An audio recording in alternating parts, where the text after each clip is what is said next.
నీవు క్రీస్తు అయితే నిజంగా అంటే నీవు క్రీస్తు కదా, నిన్ను నువ్వు రక్షించుకో. అంటే దేవుని కుమారుడు కదా, నీ దగ్గర అద్భుతాలు ఉంటాయి కదా, అంతమందిని చచ్చిపోయిన వారిని బ్రతికించావు, రోగాలు తీసేసావు, అనేక రోగాలు తీసేసావు, చనిపోయిన వారిని కూడా బ్రతికించావు.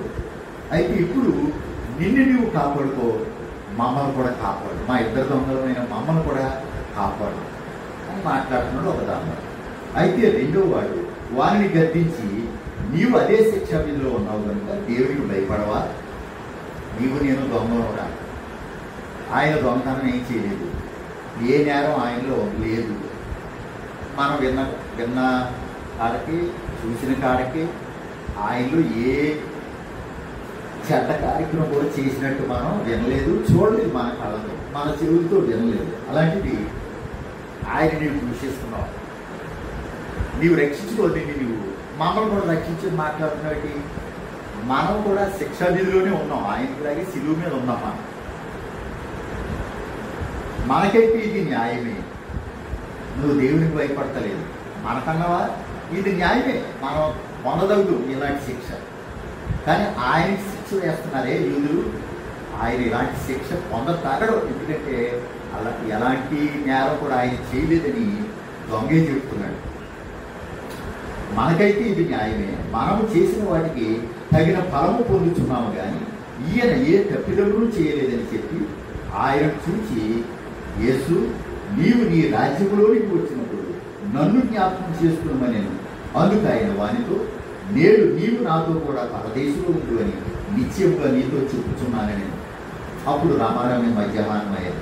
యేసు ప్రభువును ఇంకో దొంగ ఏమన్నాడు, ప్రభువా అంటే క్రీస్తు, నీవు నీ రాజ్యంతో వచ్చినప్పుడు, అంటే నీ సంఘంలో నువ్వు సంఘం స్థాపించినప్పుడు నన్ను నీ సంఘంలో చేర్చు అని అడిగాడు దొంగ.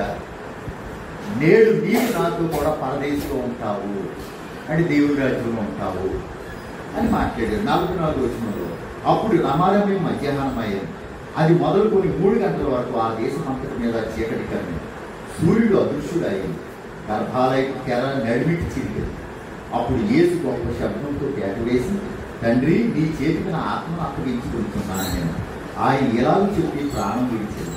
శతాధిపతి జరిగిన చూసి, ఈ మనుషుడు నిజంగా నీతిమంతుడై ఉండేనని చెప్పి దేవుని మహిమపరిచారు. ఎవరు? శతాధిపతి అట దేవుడిని మహిమపరిచింది. యేసు నిజంగా నీతిమంతుడని ఆయన ప్రాణం విడిచినప్పుడు తెలుసుకున్నాడు. దాని అతను కూడా రక్షించలేమో, కానీ దేవుని స్థితించాడు, మహిమపరిచాడు. 48 ఎవరు? శతాధిపతి అంటే 100 మంది మీద అధికారి అయినటువంటి శతాధిపతి ఈయన నిజముగా దేవుని కుమారుడు లేక నీతిమంతుడై ఉండేనని చెప్పి దేవుని మహిమపరిచాడు. చూచుడికై కూడి వచ్చిన ప్రజలందరూ జరిగిన కార్యములు చూసి రొమ్ము కొట్టుకుంటూ తిరిగి వెళ్ళేది. ప్రజలందరూ కూడా రొమ్ము కొట్టుకుంటున్నారట. యేసు వారి ప్రాణం వేసినప్పుడు రొమ్ము కొట్టుకుంటున్నారు. ఆయన బ్రతికుండగా రొమ్ము కొట్టుకుని ఏడిస్తే వీళ్ళ కూడా క్షమాపణ దొరుకుతుంది ప్రజలకి. కానీ ఆయన చనిపోయిన తర్వాత మహిమను చూశారు, చూసి రొమ్ము కొట్టుకుంటూ తిరిగి వెళ్ళారట. ఆయనకు నెలవైన వారందరూ గలిలీ నుండి ఆయనను వెంబడించిన స్త్రీలను దూరంగా నిల్చుండి వీటిని చూచుచుండిరి. అరిమతయ్య అను యూదుల పట్టణపు సభ్యుడైన యేసేపు ఒకడు ఉండేను. అతడు సజ్జనుడును నీతిమంతుడనని ఉండి వారి ఆలోచనలను వారు చేసిన పనికి సమ్మతింపుగా దేవుని రాజ్యం కొరకు కనిపెట్టుచుండినవాడు. అతడు పిలాతునకు వెళ్ళి యేసు దేహము తనకిమ్మని అడుగుకొని దానిని క్రిందికి దించి సన్నపు నార బట్టతో చుట్టి తొలిచిన రాతి సమాధిలో ఉంచాను. అందులో ఎవడును అంతకు మునుపెప్పుడును ఉంచబడలేదు. అరిమత వేసేపడినటువంటి ఆయన ధనవంతుడట, చాలా ధనవంతుడట. ఆ పట్టణంలో అతను ఏమన్నాడంటే పెద్దలు పరిచయం దగ్గర శాస్త్రుల దగ్గరికి వెళ్ళి క్రీస్తు ప్రభు దేహాన్ని నాకు ఇవ్వండి, నాకని తొలిపించుకున్నాను సమాధి, అందులో ఏ మనిషిని కూడా పెట్టలేదు ఎప్పటి వరకు కూడా. ఆ సమాధిలో యేసుక్రీస్తు ప్రభు ఉంచుతాను నేను అని అడిగాడు. వాళ్ళు ఇచ్చారు, తీసుకుని వెళ్ళు అని పెద్దలు అందరూ కూడా, శతాధిపతులు పెద్దలు అందరూ కూడా, ప్రజలందరూ కూడా అతనికి యేసుక్రీస్తు ప్రభు దేహాన్ని ఇవ్వడానికి ఇష్టపడ్డారు. ఆ దినము సిద్ధపరచుతాను, విశ్రాంతి దిన ఆరంభం కావచ్చాను. అప్పుడు గలిలయ నుండి ఆయనతో కూడా వచ్చిన స్త్రీలు వెంట వెళ్ళి ఆ సమాధిని, ఆయన దేహం ఎలా ఉంచబడేనో చూచి తిరిగి వెళ్ళి సుగంధ ద్రవ్యములను పరిమళ తైలములను సిద్ధపరిచి ఆజ్ఞ చొప్పున విశ్రాంతి దినమున తీరికగా ఉండేది. ఆదివారం తెల్లవారుచుండగా ఆ స్త్రీలు తాము సిద్ధపరిచిన సుగంధ ద్రవ్యములను తీసుకొని సమాధి యొద్దకు వచ్చి సమాధి ముందర ఉండిన రాయి దొరలింపబడి ఉండడం చూచి లోపలికి వెళ్ళింది, కానీ ప్రభు యేసు దేహము వారికి కనపడలేదు. అంటే యేసు దేహం అంటే పరిమళ ద్రవ్యాలు అంటే సెంటు అత్తర్లు అన్నీ కూడా రాసేద్దరు అనమాట ఆయన దేహానికి. అని వెళ్ళినప్పటికీ ఆయన దేహం సమాధిలోంచి ఆయన లేచిపోయాడు, ఆయన దేహం కనపడలేదు. ఎవరన్నా ఎత్తుకుపోయారేమో అనుకుంటున్నారు. ఇందులో గురించి వారికి ఏమీ తోచక ఉండగా ప్రకాశమానమైన వస్త్రములు ధరించిన ఇద్దరు మనుషులు వారి వద్ద నిలువబడి వారు భయపడి ముఖములను నేలమోపి ఉండగా, వీరు సజీవుడైన వారిని మీరెందుకు మృతులలో వెదకుచున్నారు? ఆయన ఇక్కడ లేడు, ఆయన లేచి ఉన్నాడు. ఆయన ఇంకా గలిలయలో ఉన్నప్పుడు మనిషి కుమారులు పాపిష్ఠులైన మనుషుల చేతికి అప్పగింపబడి సిలువ వేయబడి 3వ దినముందు లేవవలసి ఉన్నదని ఆయన మీతో చెప్పిన మాట జ్ఞాపకం చేసుకున్నాడని వారితో అనేది. ఎవరు? మంచి ప్రకాశమానమైన వస్త్రములు ధరించుకున్నటువంటి దేవదూతలు ఇద్దరు. ఆయన ఇక్కడ లేడు, గలిలయలోకి వెళ్ళిపోయాడు. మీరు వెతుకుతున్న క్రీస్తు ఇక్కడ లేడు, సమాధిలోంచి లేచాడు. ఎవరు ఎత్తుకుని పోలేదు, ఆయనకి ఆయనే లేచాడు. ఇదిగో గలిలయలోకి వెళ్ళాడు. అప్పుడు వారు ఆయన మాటలు జ్ఞాపకం చేసుకుని సమాధి వద్ద నుండి తిరిగి వెళ్ళి ఈ సంగతులన్నీ 11 శిష్యులకు కట్టిన వారందరికీ తెలియజేసి, ఇస్కరియోతు యోధ గురి పెట్టుకుని చచ్చిపోయాడు కదా, 11 మంది శిష్యులు ఉన్నారు. ఇంకా ఈ స్త్రీలు వెళ్ళి 11 మంది శిష్యులకి యేసుక్రీస్తు ప్రభు లేచాడు సజీవుడిగా అని చెప్పడం జరిగింది. ఈ సంగతులు అపొస్తలులతో చెప్పిన వారెవరనగా మగ్దలేని మరియు యోహన్నయు, యాకోబు తల్లి అయిన మరియు వారితో కూడా ఉన్న ఇతర స్త్రీలు. అయితే వారి మాటలు వీరి దృష్టి వెర్రి మాటలుగా కనబడిన వారు వీరు వారి మాటలు నమ్మలేదు. చాలామంది 11 మంది శిష్యులు కూడా ఏదో వెర్రి మాటలుగా తోసింది వీళ్ళకి. చాలా ప్రజల మధ్య ఉన్నారు, అలాగే 11 మంది శిష్యులు కూడా ఉన్నారు. యేసుక్రీస్తు తిరిగినటువంటి వారికే నమ్మకం కలగదు. ఎలాగా? యేసుప్రభు వారు లేచారన్న మాటలు వీరి చెవికి ఎక్కుతలేదు. అయితే వారి మాటలు వీరి దృష్టి వెర్రి మాటలుగా కనబడిన వరకు వీరు వారి మాటలు నమ్మలేదు. అయితే పేతురు లేచి సమాధి యొద్దకు పరిగెత్తుకుని పోయి వంగి చూడగా నారబట్టలు మాత్రం విడిగా కనబడినను అతడు జరిగిన దానిని గురించి ఆశ్చర్యపడుచు ఇంటికి వెళ్ళాడు. పేతురు గారు లేచి చాలా అనుమానం, పేతురు గారి అనుమానం తీర్చుకోవడానికి సమాధిలోకి వంగి చూసేడట. అక్కడ నారబట్టలు మాత్రం విడిగా కనపడ్డాయట. అతడు జరిగిన దానిని గురించి ఆశ్చర్యపడుచు ఇంటికి వెళ్ళాను. ఇదిగో ఆ దినమందే వారిలో ఇద్దరు యెరూషలేమునకు ఆమడ దూరమున ఉన్న అమ్మాయి అని ఒక గ్రామంలోకి వెళుచు జరిగిన ఈ సంగతులన్నింటినీ గురించి ఒకరితో ఒకరు సంభాషించుతుండేది. వారు సంభాషించు ఆలోచించుకుంటుండగా యేసు తానే దగ్గరకు వచ్చి వారితో కూడా నడిచాడు. యేసు ప్రభువు వచ్చేసాడు, ఆత్మరూపంగా వచ్చేస్తున్నాడు. ఆయన వచ్చేసి వారితో కూడా నడిచాడు. అయితే వారు ఆయనను గుర్తుపట్టలేకుండా వారి కన్నులు మూయబడింది. యేసు ప్రభువు వారితో నడిచినప్పటికీ వారి కన్నులు తెరవబడలేదు, కన్నులు మూయబడ్డాయని. ఆయన మీరు నడుచుచూ ఒకరితో ఒకరు చెప్పుకొనిచున్న ఈ మాటలేమని అడుగగా వారు దుఃఖముఖులై నిలిచిడి. ఏంటి మీలో మీరు మాట్లాడుకుంటారు ఏంటి అని యేసు వారు మాట్లాడుతూ ఉంటే దుఃఖం వస్తున్నట్టు గారికి దుఃఖముఖులై నిలబడిపోయారట. 18 వచ్చిన వారిలో క్లెయోప అనువాడు యెరూషలేములో బస చేయుచుండి ఈ దినములలో అక్కడ జరిగిన సంగతులు నీ ఒకడవే ఎరుగువా అని ఆయనను అడిగారు. ఆయన అవి ఏవని వారిని అడిగినప్పుడు వారు నజరేయుడని యేసును గురించిన సంగతులే ఆయన దేవుని ఎదుటను ప్రజలందరి ఎదుటను క్రియలోను వాక్యములోను శక్తిగల ప్రవక్త అయ్యుండెను. మన ప్రధాన యాజకులను అధికారులను ఆయనను ఎలాగూ మరణ శిక్షకు అప్పగించి శిలువ వేయించిరో నీకు తెలియదా? యేసుతో మాట్లాడుతున్నారు. ఇశ్రాయేలు విమోచింపబోవాడు ఈయనే అని మేము నిరీక్షించి ఉంటుంది. ఇదిగాక ఈ సంగతులు జరిగి నేటికి 3 దినములు అయింది. అయితే మాలో కొందరు స్త్రీలు తెల్లవారగానే సమాధి యొద్దకు వెళ్ళి ఆయన దేహము కానక వచ్చి కొందరు దేవదూతలు తమకు కనబడి ఆయన బ్రతికి ఉన్నాడని చెప్పిరని మాతో చెప్పి మాకు విస్మయము కలుగు చేసేది. మాతో కూడా ఉన్న వారిలో కొందరు సమాధి యొద్దకు వెళ్ళి ఆ స్త్రీలు చెప్పినట్టు కనుగొనిరి, కానీ ఆయనను చూడలేదని ఆయనతో చెప్పి యేసుతో మాట్లాడుతున్నారు. కొంతమంది స్త్రీ చెప్పారు, అనుమానం వచ్చి సమాధిలో చూశారు, ఆయన లేడు.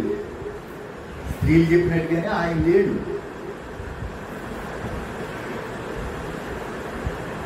అందుకైనా అవివేకులారా, ప్రవక్తలు చెప్పిన మాటలన్నింటినీ నమ్మని మందమతులారా, క్రీస్తు ఎలాగో శ్రమపడి తన మహిమలో ప్రవేశించిన అగత్యం కాదా అని వారితో చెప్పి మోషేయు సమస్త ప్రవక్తలను మొదలుకొని లేఖనములన్నిటిలో పలుగుచ్చిన వచనముల భావం వారికి తెలిపారు. ఇంతలో తాము వెళుచున్న గ్రామం దగ్గరకు వచ్చినప్పుడు ఆయన ఇంకా కొంత దూరం వెళ్తున్నట్లు అడుగు అగపడగా వారు సాయంకాలము కావలసిన రొడ్డు దొరికినది మాతో కూడా ఉండుమని చెప్పి ఆయనను బలవంతం చేసుకొని ఆయన వారితో కూడా ఉండుటకు లోపలికి వెళ్ళి ఆయన వారితో కూడా భోజనం కూర్చున్నప్పుడు ఒక రొట్టెను పట్టుకుని స్తోత్రం చేసి దాన్ని విరిచి వారికి పంచిపెట్టగా వారి కన్నులు తెరువబడి ఆయనను గుర్తుపట్టిది. యేసులో గుర్తుపట్టినా కూడా వెళ్తే కళ్ళు మూతలు పడ్డాయి. ఇంకో యేసులోని చూడగానే వారి కళ్ళు మూతలు పడ్డాయి. యేసులోని గుర్తుపట్టలేకపోతున్నారు. అయితే ఒక రొట్టె ఆయనతో ఉండమన్నారు, వాళ్ళతో ఉండమన్నారు. ఆయన్ని ఉండడానికి ఇష్టపడ్డాడు. ఎప్పుడైతే ఒక రాత్రి రొట్టెని పట్టుకుని ఆశీర్వదించి వాళ్ళందరికీ పంచిచ్చాడో అప్పుడు వాళ్ళ కళ్ళు తెరవబడ్డాయి. అప్పుడు యేసుక్రీస్తులో వారిని గుర్తుపెట్టారు. అంతవరకు కూడా యేసులో వారిని గుర్తుపట్టలేకపోతున్నారు. వారి కన్నులు తెరువబడి ఆయన గుర్తుపెట్టి అంతటా ఆయన వారికి అదృశ్యుడు అయ్యారు. రాత్రంతా ఆయనతో వాళ్ళతో ఉన్నాడు. ఎప్పుడైతే గుర్తుపెట్టారో ఆయన మళ్ళీ అక్కడి నుంచి మాయమైపోయాడంటే అదృశ్యమయ్యాడంటే మాయమైపోయాడు. అప్పుడు వారు ఆయన త్రోవలో మనతో మాట్లాడుతూ లేఖనములను మనకు బోధపరుచుకున్నప్పుడు మన హృదయం మనలో మండుచుండలేదా అని ఒకరితో ఒకడు చెప్పుకునేది. ఆయన మనతో మాట్లాడుతున్నప్పుడు మన హృదయంలో మంటగలిగింది కదా, మండుచూ ఉంది కదా మన హృదయం అని చెప్తున్నారు. ఆ గడిలోని వారు లేచి యెరూషలేమునకు తిరిగి వెళ్ళగా 11 శిష్యులను వారితో కూడా ఉన్నవారును గుడి వచ్చి ప్రభు నిజముగా లేచి సీమోనునకు కనబడినని చెప్పుకుంటుంది. వారిని విని త్రోవలో జరిగిన సంగతులను ఆయన రొట్టె విడిచుట వలన తమకు ఎలాగూ తెలియబడినో అదియూ తెలియజేసింది. వారు ఎలాగూ మాట్లాడుతుండగా ఆయన వారి మధ్య నిలిచి మీకు సమాధానమవును కాదని వారితో అనేది. అయితే వారు దిగులు పడి భయాత్మకులై భూతము తమకు కనబడినని తలంచిరి. భూతం అంటే ఆత్మ, భూతం కూడా ఆత్మే. అంటే సాతానుడు కూడా ఆత్మే. దేవుడు ఆత్మే, సాతానుడు కూడా ఆత్మస్వరూపే. భూతం కనబడ్డదని అనుకున్నారట యేసులో వారిని చూసి. ఎన్నో వచ్చిన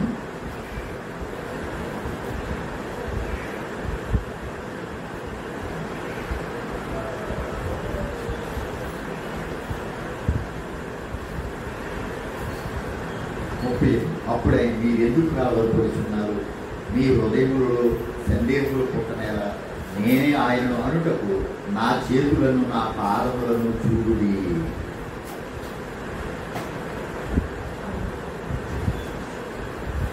ఏదో పూర్వమన్నారు ఎక్కడ దాటిపోయినట్టు.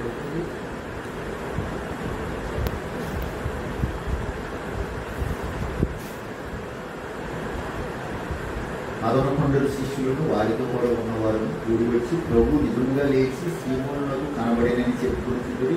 వారిని విని త్రోవలో జరిగిన సంగతులను ఆయన రొట్టె దృష్టి ద్వారా తమకు ఎలాగో తెలియబడను అది తెలియజేసి వారు ఎలాగో మాట్లాడుతుండగా ఆయన వారి మధ్యను నిలిచి మీకు సమాధానముగా వారితో అని.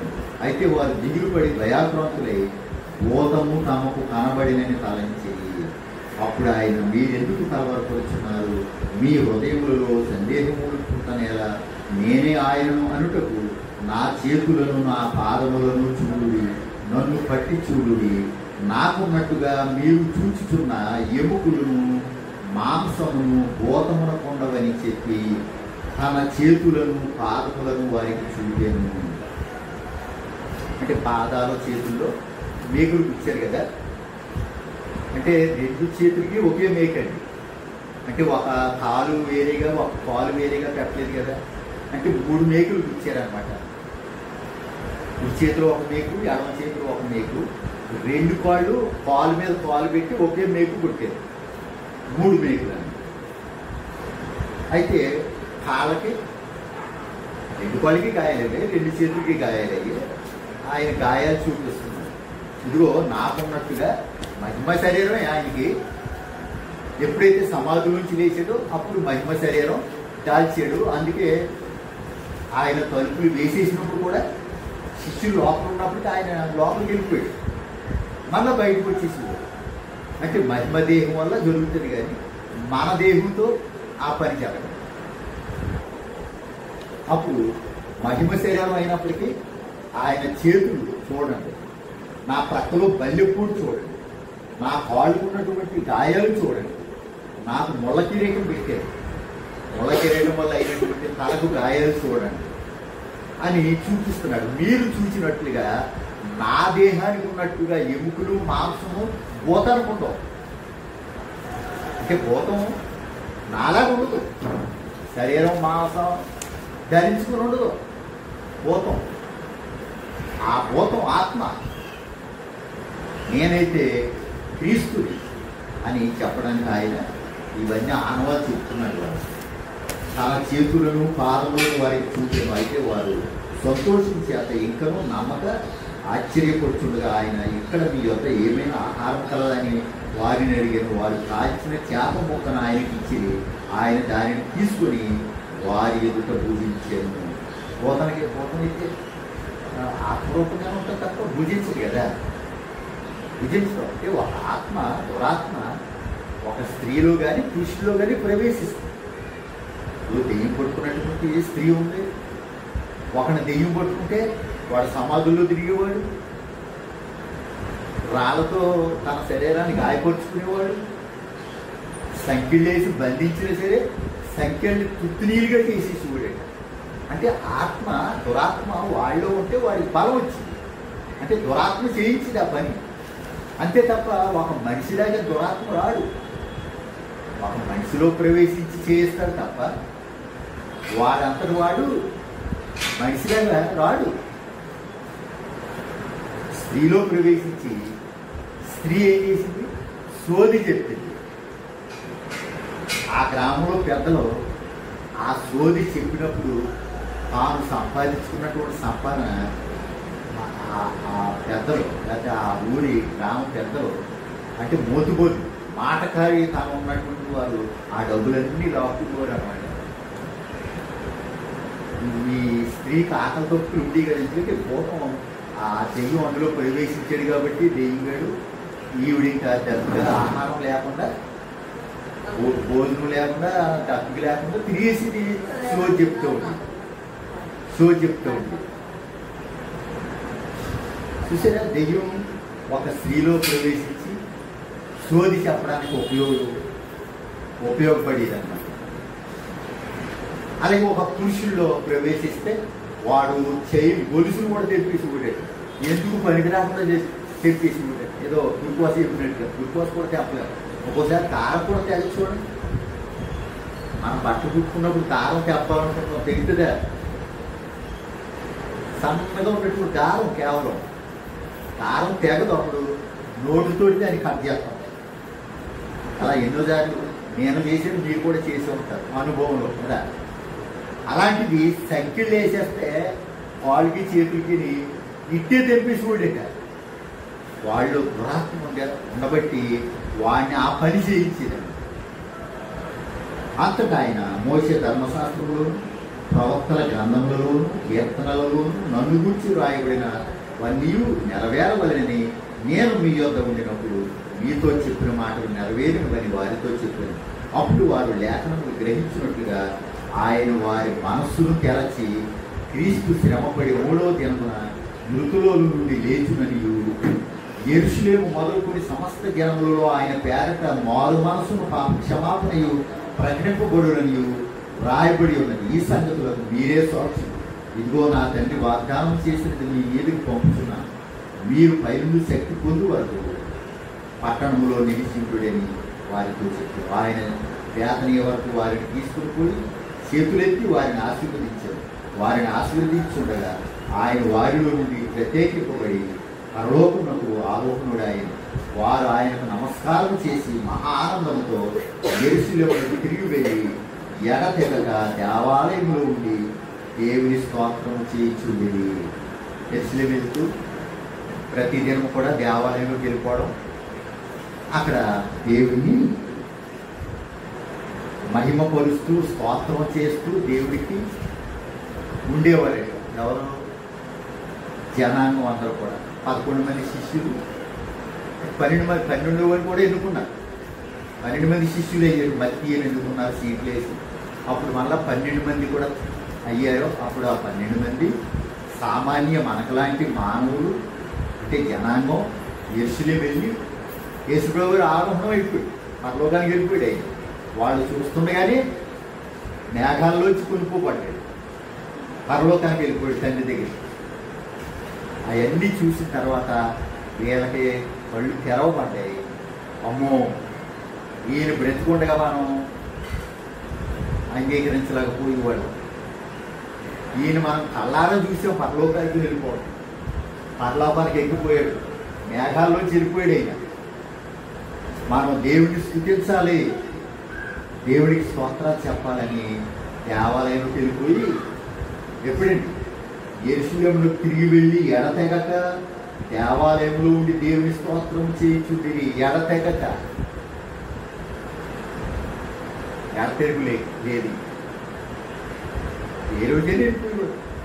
ఖాళీ అయితే చాలు యెరూషలేము వెళ్ళిపోయేవారు, దేవాలయంలో కూర్చునేవారు, దేవుడికి స్తోత్రం చేస్తూ ఉండేవారు.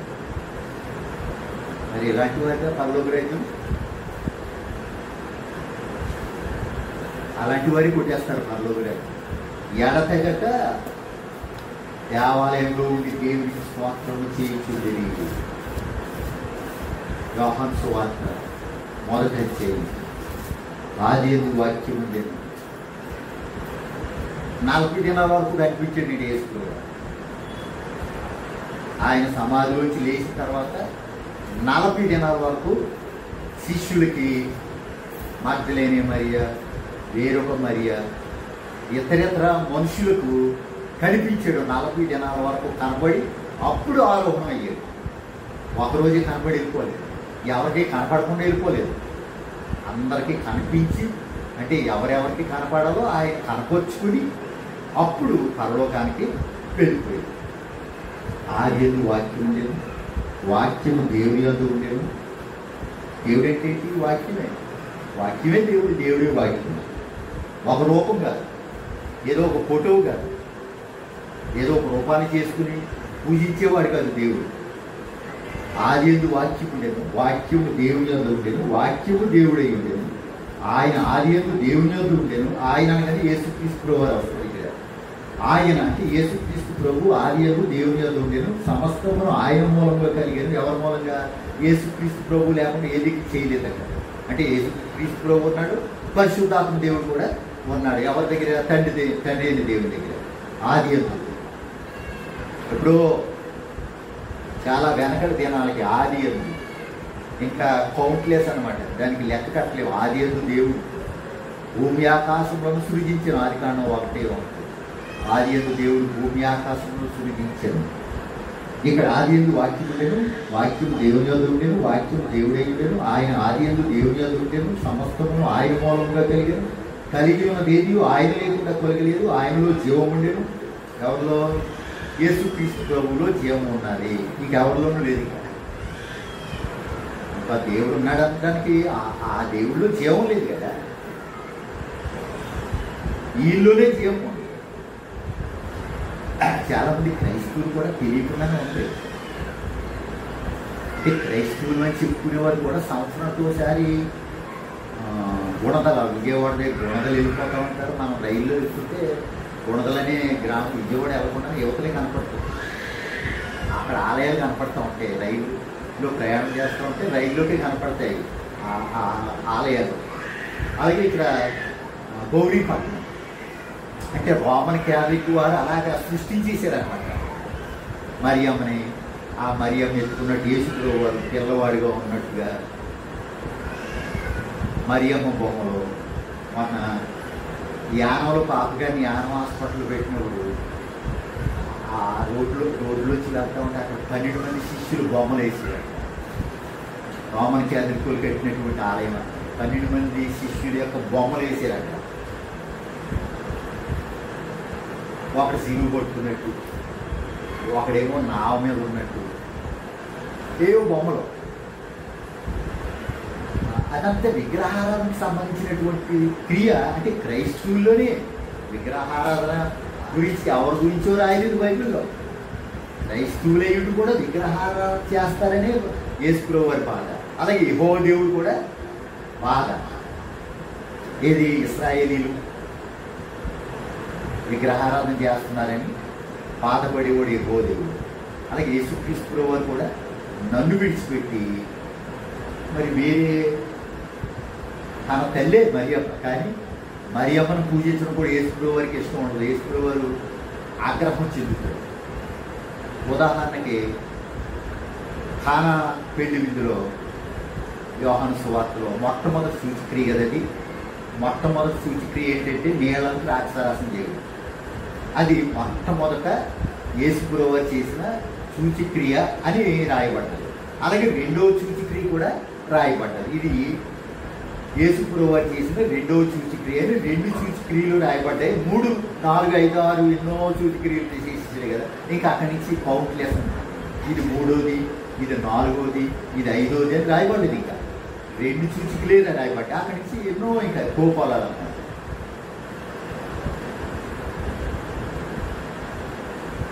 ఆయనలో జీవం. ఒకటి ఆ పెళ్లి విందులో ద్రాక్షారసం అయిపోయిందని కాలేజ్ తొక్కేసుకుంది. అంటే ఎవరికి కాంట్రాక్ట్ ఇస్తారు కదా. ఇప్పుడు మనవాళ్ళు కూడా ఇస్తున్నాం కదా, పలానా వంటలకు ఆర్డర్ ఇచ్చేయండి బాగా చేస్తాడు అని చెప్తున్నాడు.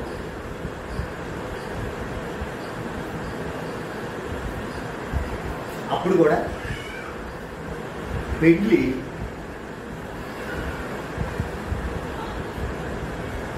అక్కడ విందు తయారు చేసే పెళ్లి అధికారి లేదా పెళ్లి పెద్ద అని పిలవచ్చు. అలాగే అక్కడ భోజన కార్యక్రమాలు చూడడం, ద్రాక్షారసం అయిపోతే ద్రాక్షారసం ఇవ్వడం, తయారు చేసి ఇవన్నీ జరిగాయి అన్నమాట ఆ రోజుల్లో కూడా. అయితే ద్రాక్షారసం అయిపోయింది, కుమారుడా తల్లి మాట్లాడారు, మరి నీకు అద్భుతాలు చేయడం వచ్చి కదా. అక్కడ ద్రాక్షారసం అయిపోయిందని పెళ్ళికొడుకు తండ్రి, విందు యజమాని అంటే విందు తయారు చేయించేవాడు అనమాట. అక్కడ ఏది తక్కువ అయితే అది చూసుకోవాలన్నమాట. అప్పుడు యేసుప్రభువు వారిని అడిగినప్పుడు, అమ్మా నా సమయం ఇంకా రాలేదు, నువ్వే తొందరపడద్దు, నేను చేస్తాను, నా సమయం వచ్చినప్పుడు నేను అలాగే చేస్తాను, నువ్వు నన్ను ఏం తొందర పెట్టద్దు అని. తల్లి కదా చెప్పేసి కదా చేసేది. ఎందుకంటే ఇది అందరికీ తెలియాలి. యేసుప్రభు వారు కొంచెం జాబ్ చేశాడంటే ఆలస్యం చేశాడు అన్నమాట. ఏం తెలియాలి? ద్రాక్షారథం అంతా అయిపోయింది, యేసుప్రభు వారు తయారు చేశాడు దీన్ని అని తెలియాలన్నమాట. తెలియడానికి తల్లి చెప్పిన వెంటనే చేసేది. అలాగే ఇక్కడికి వద్దాం. మళ్ళా సమాజ మందిరంలో బోధిస్తున్నాడు యేసుప్రభు. తల్లిని యేసుప్రభు తర్వాత మరియమ్మ కొడుకుని తమ్ముడు పుట్టాడు యేసుప్రభు అని. యేసేపు మరియా కలయికల వల్ల యేసుప్రభు తర్వాత పుట్టాడు ఇంకొకరు. వాళ్ళు తల్లి వచ్చారు, బయట నిలబడ్డారు. మరి తన కుమారుడి కదా బోధిస్తున్నాడు, వినొచ్చు కదా, వినకుండా బయట ఉన్నారు. ఎందుకో రమ్మంటున్నారు. నాలుగు పంపించారు. ఇదిగో మా అబ్బాయి లోపల సమాజ మందిరంలో బోధిస్తున్నాడు, ప్రజలకి ఒకసారి బయటకు రమ్మని, నీ తల్లి నీ సహోదరులు బయట ఉన్నారు, ఒకసారి వాళ్ళని కలుసుకొని చెప్పు బాబు అని నాతో చెప్పు, నాలాంటి వాటితో చెప్తూ వాడికి చెప్పాడు. చెప్తే నా తల్లి ఎవరు, నా సహోదరు ఎవరు, నా తల్లి ఎవరు, నా సహోదరు ఎవరు వెళ్ళిపోలేదు. పొరుగున అక్కడ బోధం అనేసి, అయ్యో నా తల్లి వచ్చిందా, నా తమ్ముడు వచ్చాడా, రమ్మంటున్నారా, నేను కలుసుకుంటాను వెళ్ళి, మీరు కాసేపు అల్ల తీరులో కూర్చుండే, నేను ఇప్పుడే ఇలా అలా వచ్చేస్తాను అని చెప్పలేదు. అయినా నా తల్లి ఎవరు, నా సహోదరు ఎవరు, నా తండ్రి చిత్తాన్ని చేసే మీరే నా తల్లి సహోదరు. వచ్చినటువంటి వాటితో చెప్తున్నాడు, ఆ కబురు తెచ్చినటువంటి వాటితో చెప్తున్నాడు యేసుప్రభు వారు. నా తల్లి ఎవరు, నా సహోదరులు ఎవరు, ఇదిగో ఇక్కడ కూర్చుని అయితే నిలువబడి, ఆ రోజుల్లో నిలవబడే దేవుని వాక్యం ఆలకించేవారు పాత నిబంధనల ప్రకారంగా. అయితే బహుశా యేసుప్రభు వచ్చే వరకు కూడా ధర్మశాస్త్రం అమల్లో ఉంది. ఆయన ఎప్పుడైతే సిలువైపడ్డాడో అప్పుడు తెర చిరిగి రాతి కొండలు పగిలేదు, మనం పాటలు పాడుతూ ఉంటాం. ఎప్పుడైతే ఆయన 3 గంటలకి ప్రాణం విడిచిపెట్టాడో అప్పుడు యెరూషలేములో ఉన్నటువంటి ఆలయంలో మధ్యలో ఉన్నటువంటి తెర చిరిగిపోయింది. అంటే పరిశుద్ధ స్థలము, అతి పరిశుద్ధ స్థలము అని ఉండేదన్నమాట ఆ రోజు యెరూషలేము పట్టణం దేవాలయం. పరిశుద్ధ స్థలంలోకి ఎవరైనా వెళ్ళిపోవచ్చు, కానీ అతి పరిశుద్ధ స్థలంలోకి యాజకుడు ఒక్కడే వెళ్తాడు, సంవత్సరం ఒకసారి వెళ్తాడు. మనలాంటి సామాన్య మనుషులు పట్టుకెళ్ళినటువంటి రక్తాన్ని 10 ఆజ్ఞల మీద ప్రోక్షిస్తాడనమాట, జల్లుతాడు. అలాంటి తెర చిరిగిపోయింది, ఉభయుల్ని యాపం చేసేసి ఇంక అందరూ ఒకటే చెప్పేసి దేవుడు, అందరూ ఒకటే. ఇంకా స్త్రీ అని పురుషుడని భేదం లేదు. గ్రీసు దేశస్తుడు, ఇతను ఇటలీ దేశస్తుడు, ఇతను ఇండియా వాడు, అతను అమెరికా వాడు లేదు, ఇంకా ఏ భేదం లేదు, అందరూ ఒకటే దేవుల్లో అని ఆయన శిలువ మీద ప్రాణం విడిచిపెట్టగానే 3 గంటలు 12 గంటలకి శిలువ మీద ఎక్కాడు. దగ్గర 7 గంటలు ఆయన శ్రమ పడ్డాడు శిలువ మీద. 3 గంటలు అంటే 12 నుంచి 3 గంటల వరకు 8 గంటలు లెక్కేది. 3 గంటలు ప్రాణం విడిచాడు. అప్పుడు తెర చిరిగి రాతి కొండలు కూడా పగిలే.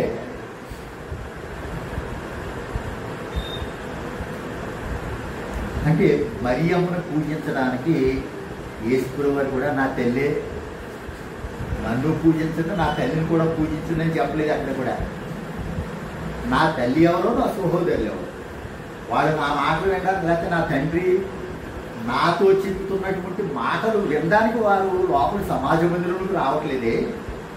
నా తల్లి ఎవరో, నా సహోదరులు ఎవరో, మీరే నా తండ్రి చిత్త ప్రకారంగా చేసే, మీలోనే నా తల్లి నా తండ్రి ఉన్నారు అని చెప్పాడు. తల్లి వచ్చేసింది, నా తమ్ముడు వచ్చేసాడు, నా తల్లి వచ్చాడు, నా సహోదరుడు వచ్చాడు అని నేను బయటికి వెళ్ళిపోతాను. నేను వెళ్ళిపోలేదు. అయినా ఇప్పుడు ప్రజలు క్రైస్తవులే చెప్పుకునే నామకార్థ క్రైస్తవులు విశాఖపట్నం పోతున్నారు. కళ అక్కడ ఈ పనికిరాని కళ దేవుడికని అర్పిస్తూ ఉన్నారు. గుణదలు వెళ్తున్నారు, అక్కడ కూడా గుండు కొట్టించారు. మేరీ గౌరీపట్నం వెళ్తున్నారు, అక్కడ కూడా గుండు కొట్టించారు. జ్ఞానంలో కూడా ఇలాంటివి ఉన్నాయి. జ్ఞానం మనల్ని కూడా స్థాపించేసి రోమన్ క్యాథలిక్ వాళ్ళు వచ్చి వాళ్ళ దగ్గర చాలా డబ్బు ఉంటుంది. రోమన్ క్యాథలిక్ వాళ్ళు ప్రతి పట్టణంలో కూడా వాళ్ళు రోమన్ క్యాథలిక్ యొక్క మరియమ్మను పూజించేవాళ్ళు అన్నమాట. వాళ్ళందరూ కూడా అంటే విగ్రహాలతో సమానం అన్నమాట. ఆయనలో జీవం ఉండేది ఎవరిలో? యేసుక్రీస్తు ప్రభువులో జీవం ఉంది. మరి మరియమ్మలో ఉన్నట్టు ఏమన్నా గ్రంథం చెబుతుంది 27 పుస్తకాల్లో. మరియమ్మ కన్నం వరకు యేసు ప్రభు అని. ఆయనలో శక్తి ఉంది, మరియమ్మ గారిలో శక్తి లేదు. కేవలం ఒక సామాన్యమైనటువంటి స్త్రీ, పవిత్రురాలే, పరిశుద్ధురాలే, ఆత్మే చేయలేదు ఆవిడ. కానీ పూజించడానికి అనాథురాలు, అర్హురాలు కాదు. ఎవరండి అంటే పూజనీయుడు, పూజకు తగిన వాడు. ఇప్పుడు పాటలు పెట్టేసుకుంటున్నారు రెవరెండ్, ఆర్ఈవి పెట్టేసుకుంటారు, రెవరెండ్ డాక్టర్ అని పెట్టేసుకుని అండి, డాక్టర్ కూడా పెట్టేసుకుంటున్నారు. రకరకాల పేర్లు వాళ్ళు. రెవరెండ్ అంటే పూజనీయుడు కాదు, వాడుకుడు. మీరు పూజింపవలసినటువంటి వారు కాదు. మేము మనందరం కలిపి, నేను మీరు కలిపి ఇక్కడ నిలబడిన వాదకుడు మీరు అందరూ కలిపి దేవుణ్ణి ఆరాధన చేయాలి, దేవుణ్ణి వేడుకోవాలి, దేవుణ్ణి స్తుతించాలి, దేవుడికి స్తోత్రం చెప్పాలి. యేసు ప్రభువు కూడా సాతానుడితో చెప్పాడు కదా, 40 దినాలు ఉపవాసం ఉన్న తర్వాత సాతానుడు వచ్చి శోధించిన తర్వాత,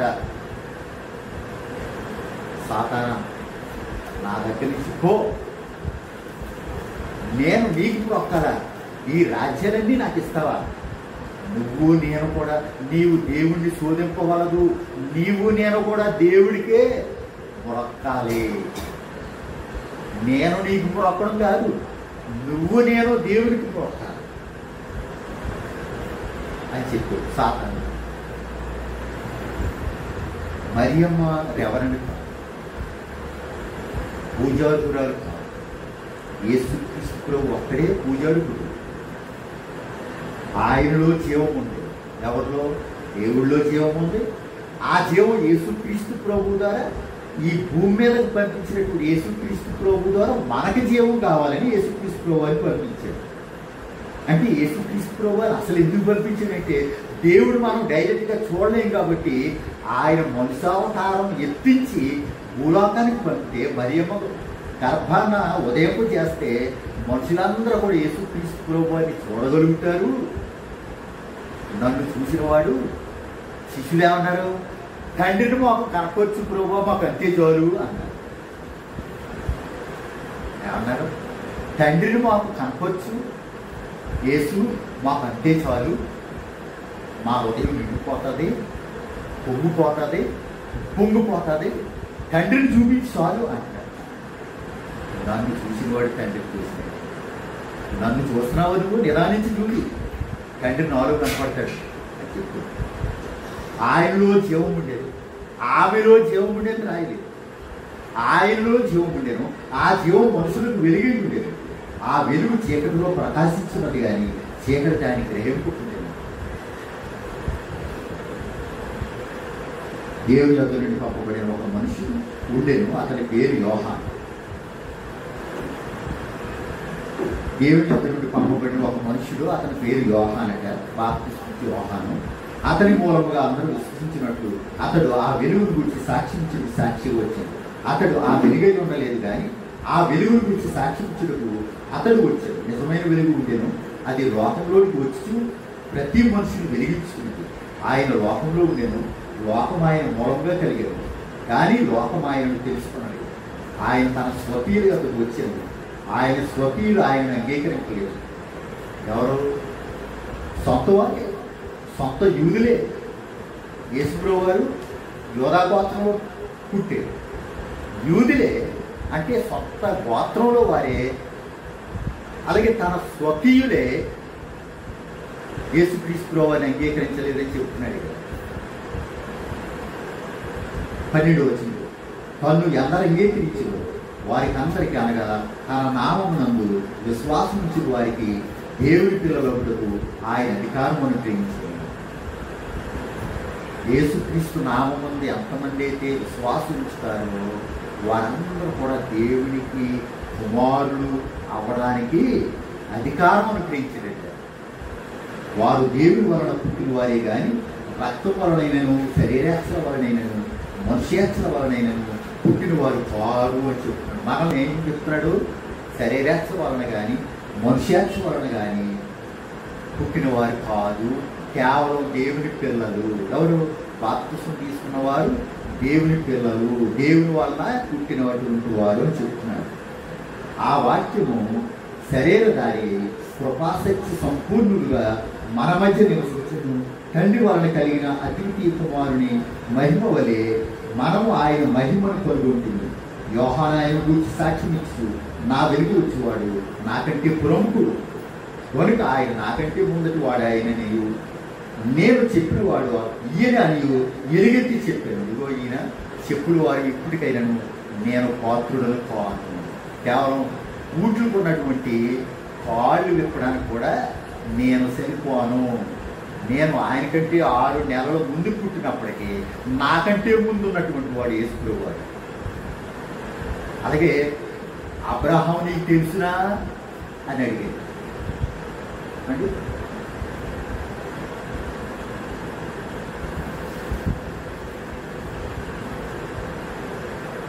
అబ్రహాం నీకు తెలుసునా అంటే అబ్రహాం కంటే ముందున్నటువంటి వాడిని నేను అని యేసుప్రభువు చెప్పడం జరుగుతుంది.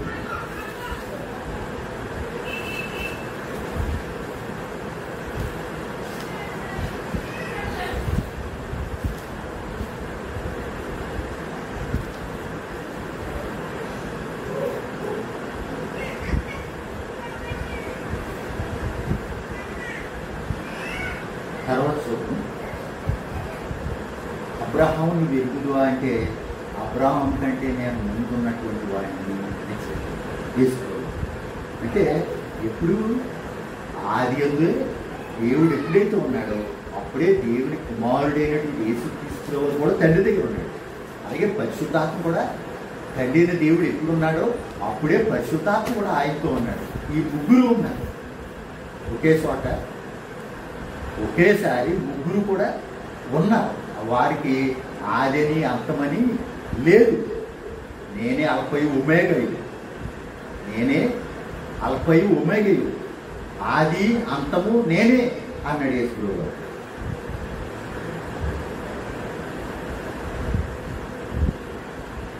నేను చెప్పిన వాడు ఈయనే అని ఎలుగెత్తి చెప్పిన ఎవరు? యోహాను గారు. ఆయన పరిపూర్ణతలో నుండి మనమందరము కృప వెంబడి కృపను పొందితిమి.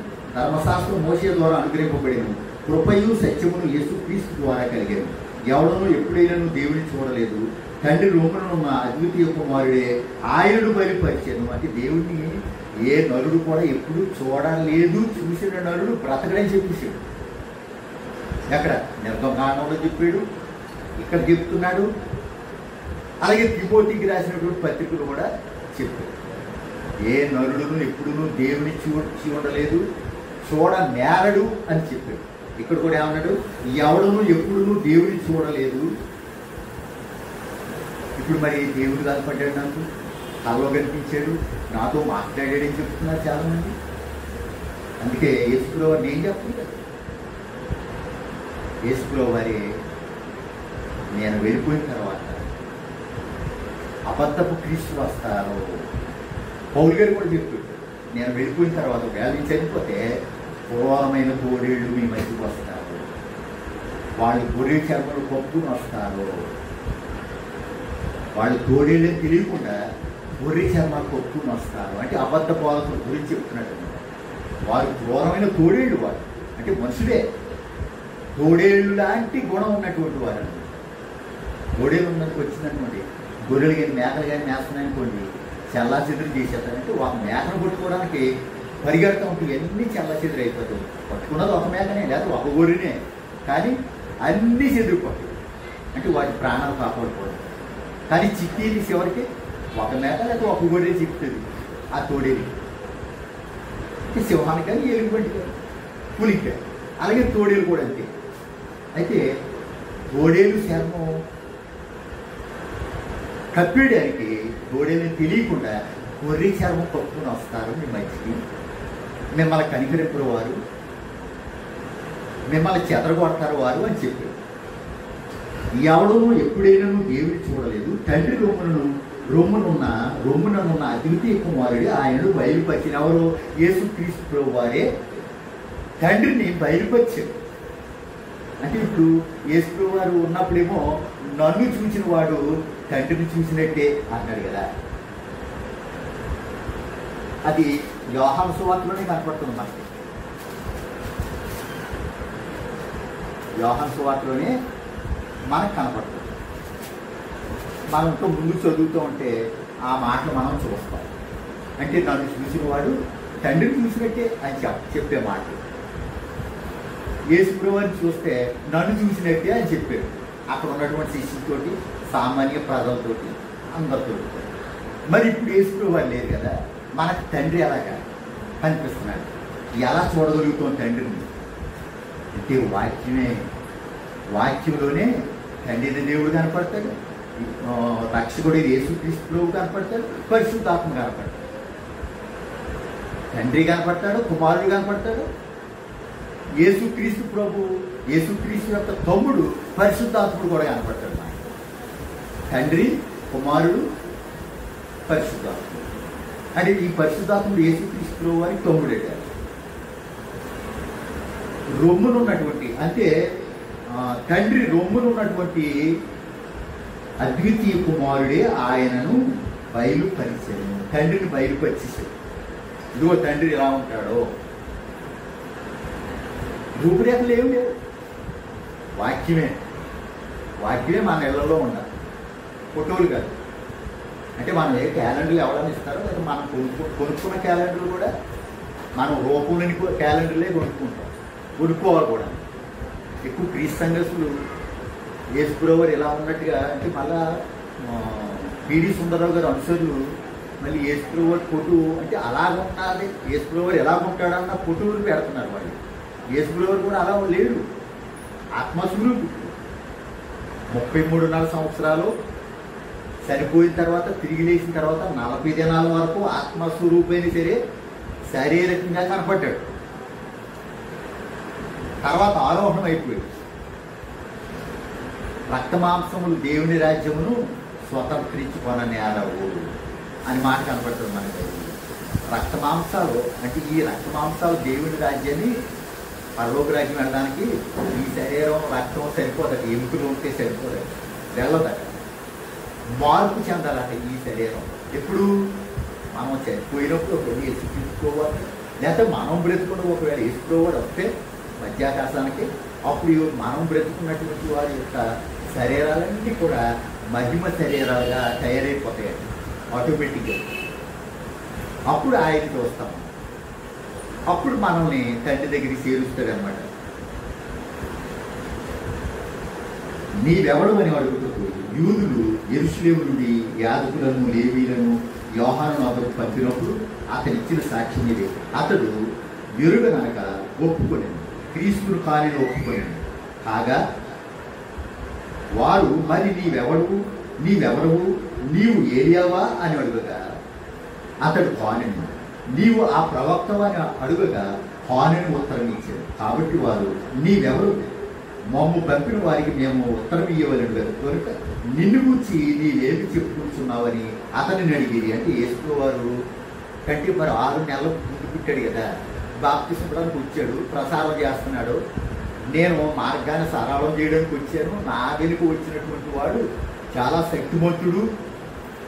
ఆయన రాకముందు 6 నెలల ముందు నేను పరుగు మార్గాలన్నీ కూడా విశాలపరచడానికి వచ్చాను, చదువు చేయడానికి వచ్చాను.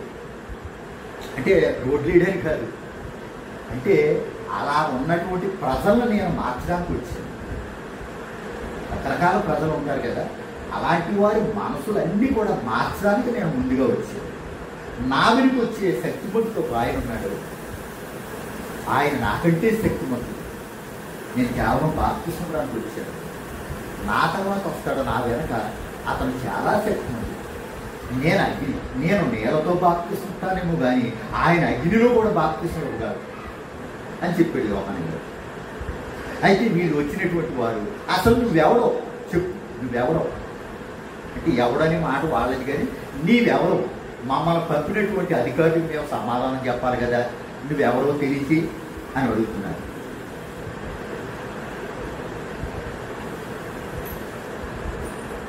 మమ్మ పంపిన వారికి మేము ఉత్తరం ఇవ్వలేను నిన్ను గురించి నీవేమి చెప్పుకుంటున్నావని అతను అడిగాడు. అందుకు అతడు ప్రవక్త యెషయా చెప్పినట్టు నేను ప్రభు త్రోవ సరళం చేయుడి అని అరణ్యములు ఎలుగెత్తి చెప్పు ఒకరి శబ్దం అని చెప్పారు.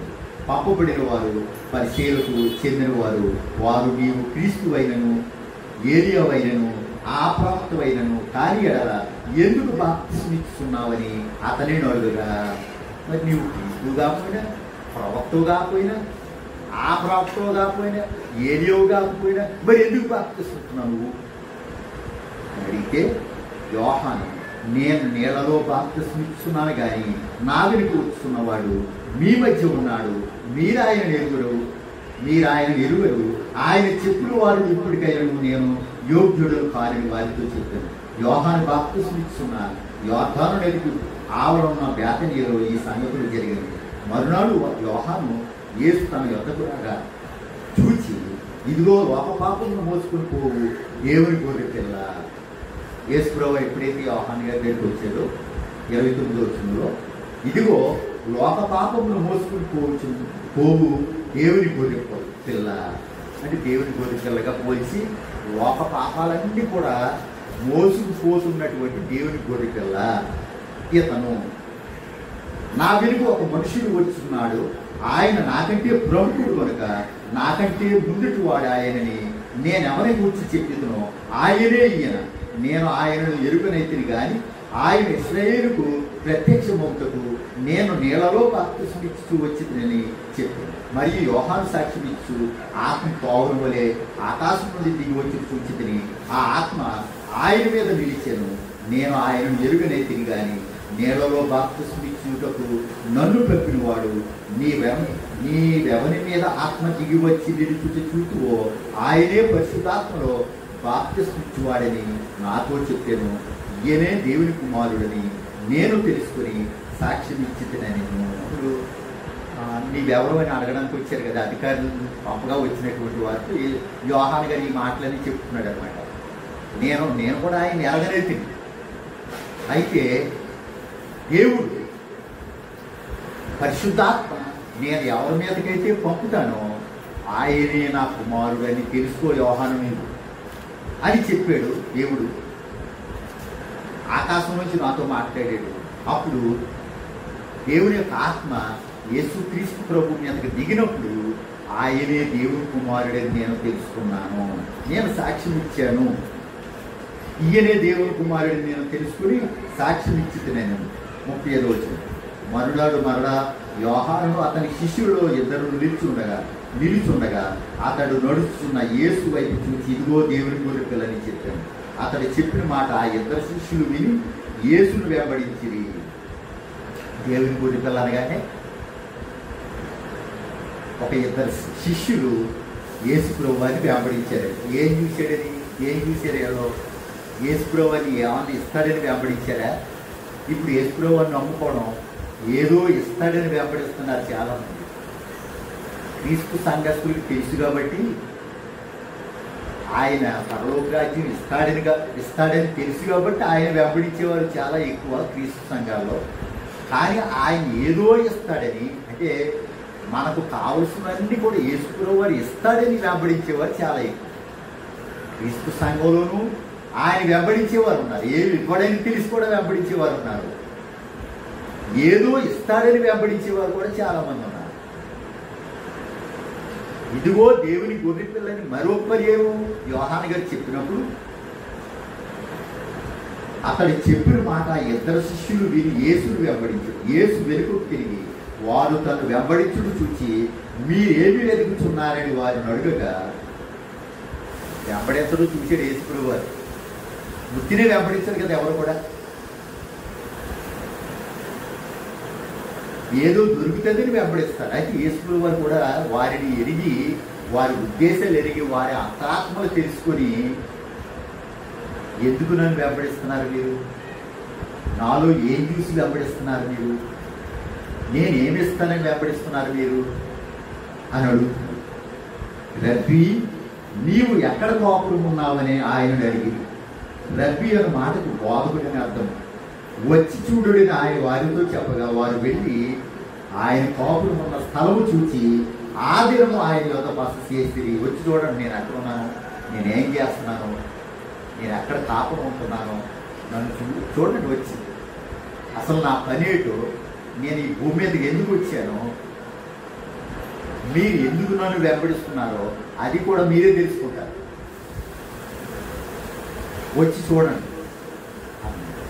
వాళ్ళు వచ్చి యేసు వారు బస చేసే దగ్గరికి వెళ్ళి చూసి, ఆ రాత్రి ఆ దినమంతా కూడా ఆయన వద్ద బస చేసేట 40 రోజులు. అప్పుడు పగలు రామారామి 4 గంటల వేళ ఆయను యోహాను మాట విని ఆయనను వెంబడించిన ఇద్దరిలో ఒకడు సీమోను పేతురు యొక్క సహోదరుడైన అంద్రేయ.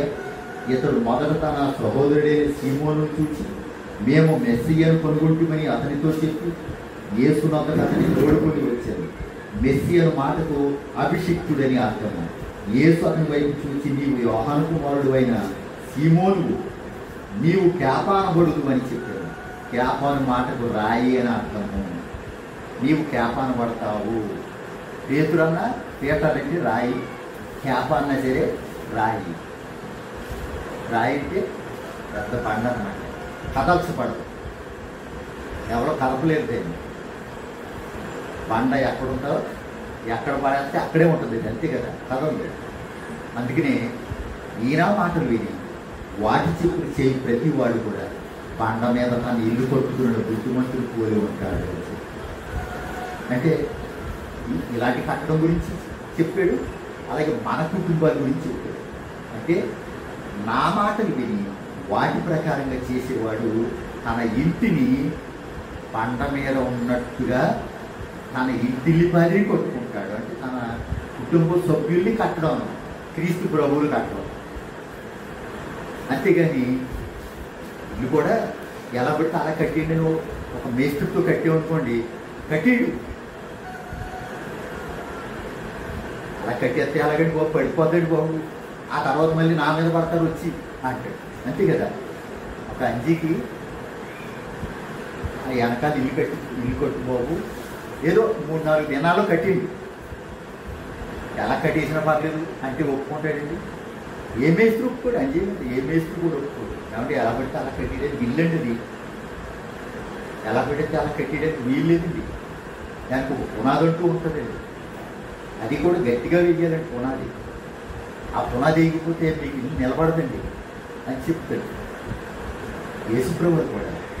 ఈయన మాటలు వీటి మత్తయి సువార్త 7:23 వచ్చింది. ఈయన మాటలు విని వాటి ప్రకారం వచ్చి ప్రతివాడు కూడా బండ మీద తన ఇల్లు కొట్టుకున్న బుద్ధిమంతులు పోయి ఉంటాడు. శ్రమలు వచ్చి, ఇబ్బందులు వచ్చి, ఇరుకులు వచ్చి, రోగాలు వచ్చి పడలేదు. ఎందుచేత బండ మీద కొట్టుకున్నా అంటే మంచి విశ్వాసం మీద కట్టేవు నీ ఇల్లు.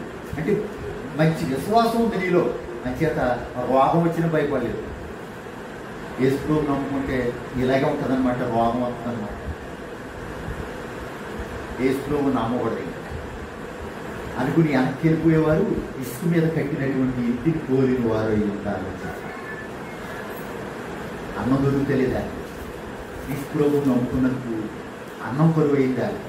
అయినా పర్వాలేదు, క్రీస్తు ప్రభువే కావాలి.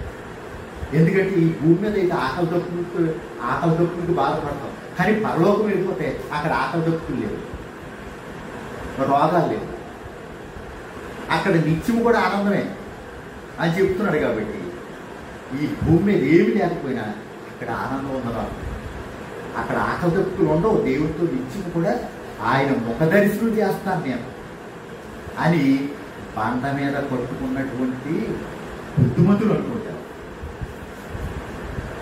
బుద్ధిహీనులైతే అమ్మో ఈ శ్రమ వచ్చిందంటే యేసు నమ్ముకున్నాను, ఇలాంటి శ్రమలు వస్తాయంటే ఈ మాట ముందే చెప్తే నేను యేసు నమ్ముకోబోదును అప్పుడే రాకపోదును, ఇందులో తెగకపోదును అనుకుంటా.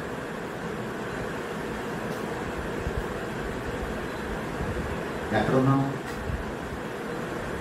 43వ రోజు. క్యాప్ అనే మాటకు రాయి అని అర్థం.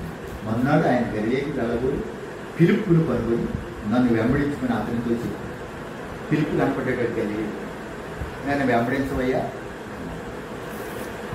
పిలుపు చేయలేవాడు అనగా అంద్రేయ, పేతురు వారి పట్టణ అపోస్తలుడు. పిలుపు నతనయేలును కనుగొని ధర్మశాస్త్రంలో మోషేయు ప్రవక్తలను ఎవరిని గురించి రాశారు ఆయనను కనుగొడు. ఆయన యేసేపు కుమారుడైన నజరేయుడు యేసు అని అతనితో చెప్పాను. అందుకు నతనయేలు, నజరేతులో నుండి మంచిది ఏదైనా రాగలదా అని అతన్ని అడుగుగా, వచ్చి చూడమని పిలుపు అతనితో అని. యేసు ప్రభువారు వచ్చి చూడండి అన్నాడు. ఇద్దరు శిష్యులు వెంబడిస్తుంటే ఇక్కడ పిలుపు కూడా వచ్చి చూడండి అంటే నజరేతులో నుంచి మంచిదేది రాదు నిజానికి. కానీ నజరేతు గురించి మంచిది ఏదైనా వస్తుందా అంటే పిలుపు అంటున్నాడు. వస్తుందో రాదు, నువ్వు వచ్చి చూడు అంటున్నాడు. యేసు నతనయేలు తన ఎదురు వచ్చి చూసి, ఇదిగో ఇతడు నిజముగా ఇశ్రాయేలీయుడు, ఇతని ఎదురు ఏ కష్టము లేదని అతని గురించి చెప్పాడు. నన్ను నీవు ఎలాగూ ఎదుగు అని నతనయేలు ఆయనను అడుగుగా, యేసు, పిలుపు నిన్ను పిలువక మునిపే నీవు ఆ అంజూరపు చెట్టు కింద ఉన్నప్పుడే నిన్ను చూచితినని అతనితో చెప్పాను.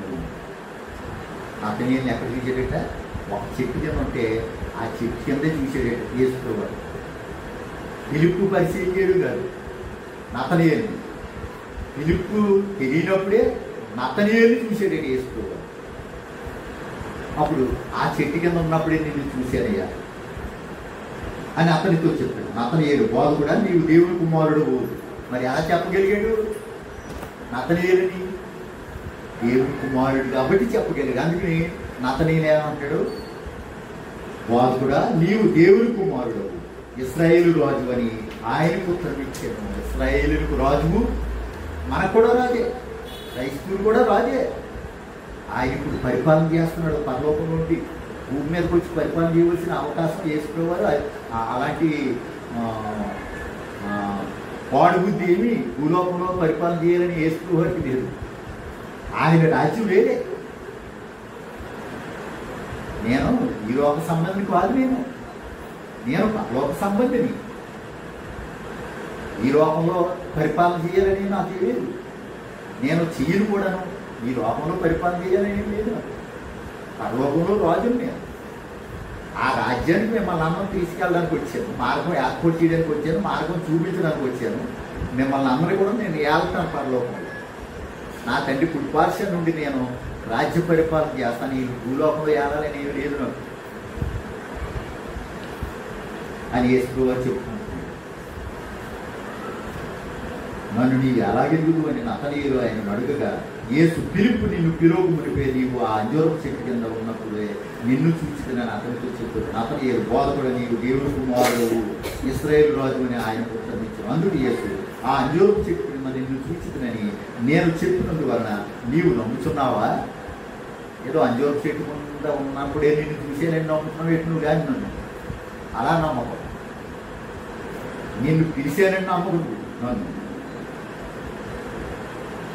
వీటికంటూ గొప్ప కార్యములు చూద్దామని అతనితో చెప్పాను. ఏదో నిన్ను అంజూరపు చెట్టు ఉన్నప్పుడే నిన్ను చూశాను, పిలుపు నిన్ను పరిచయం చేశాడు కాబట్టి, రికమెండ్ చేశాడు కాబట్టి నిన్నెరుగుదని నమ్ముతున్నావేమో నన్ను కాదు. ఇంకా వీటికంటే గొప్ప కార్యాలు ఇంకా చూస్తాము అని చెప్పాడు. మరియు ఆయన, మీరు ఆకాశం తెరవబడు దేవుని దూతలు మనిషి కుమారుడి పైగా ఎక్కుటయును దిగుటయును చూతుడని మీతో నిశ్చయముగా చెప్పుచున్నాను నేను. మీరు ఆకాశం తెరవబడడం, దేవుని దూతలు మనిషి కుమారుడికి పైగా ఎక్కుటయును దిగుటయును చూతుడని మీతో నిశ్చయముగా చెప్పుచున్నాను నేను. 2వ అధ్యాయం 3వ దినమున గలిలయలోని కానాను ఊరిలో ఒక వివాహం జరిగాను. యేసు తల్లి అక్కడ ఉండేను. యేసు తల్లి కంగారవుతుంది. ఏంటి, ద్రాక్షారసం నా కుమారుడు చేయగలడు కాబట్టి, అద్భుత కార్యాలు ఎన్నో చేయగలడు కాబట్టి నా కుమారుడిని తొందర పెట్టే ద్రాక్షారసం గొప్పగా చేసి పడతాడు. 6 రాతిబాన్లు ఉన్నాయి కదా, 6 7 మర్చిపోయిన లెక్క. 6 రాతిబాన్లు ఉన్నాయి కదా, రాతిబాన్లు దాన్ని ఎంత నీరు నింపేయండి అన్నాడు వేసుకోవాలి.